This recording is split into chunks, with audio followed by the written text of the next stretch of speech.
Hello, grade sixes. Today we are going to continue on with decimals. So remember on Monday we started a section on decimals. So we were comparing how fractions can be written as decimals. So 2/10, you can write it like this, 2/10 or 0.2. Or 3/10 could be written as 0.3. 6/10 can be written as 0.6. So today we're going to talk about decimal fractions, so continuing on that theme. So let's look at this. So decimal fractions.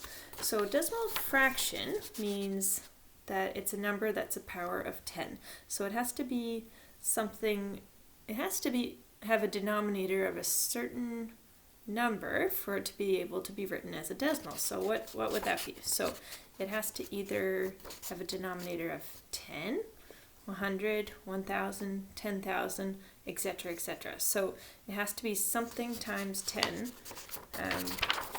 like 10 times 10, 10 times 10 times 10, 10 times 10 times 10 times 10, and so on. So if it's a 10, it's 100, 1,000, or 10,000. Okay.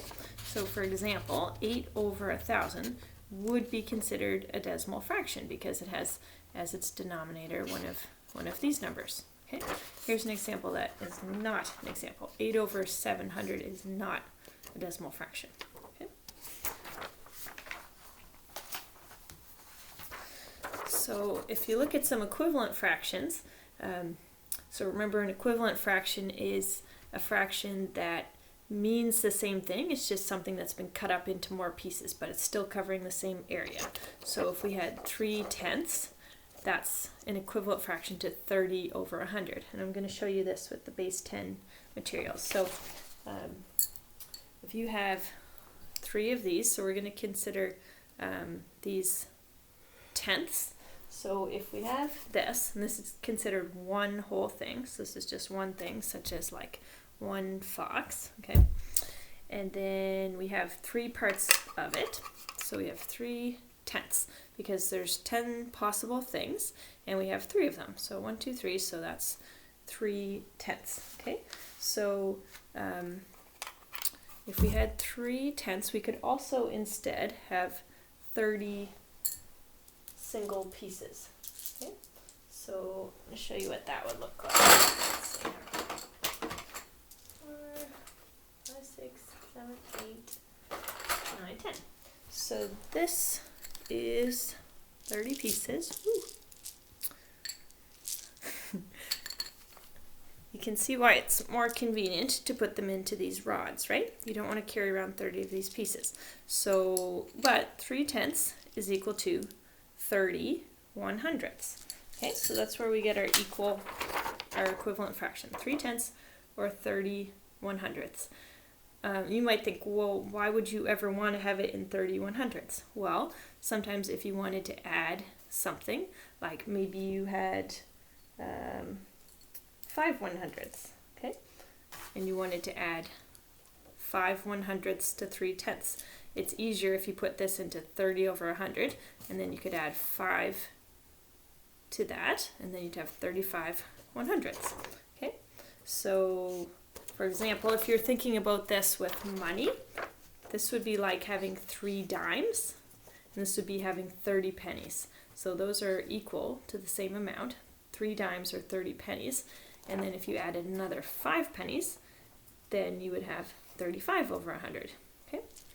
So let's look at the second one. 7/10, that's equivalent to 70 over 100. So if you had 7 of these rods, 7 of these, that's equivalent to having 70 of these little things, right? So that's why we can say that they're equivalent fractions. And again, if you think of money, this would be like having 7 dimes versus 70 pennies. It's the same amount of money, just in a different form. Okay, and then 5/10, that's like having half of a dollar, or if you look at it like this, 500 over 1,000. It's still half either way, but this one would be written as 0.005 no, sorry, I'm saying that wrong. This would still be written as 0.5 because you have 500 thousandths, and this is also 0.5, and it's 5/10. Okay.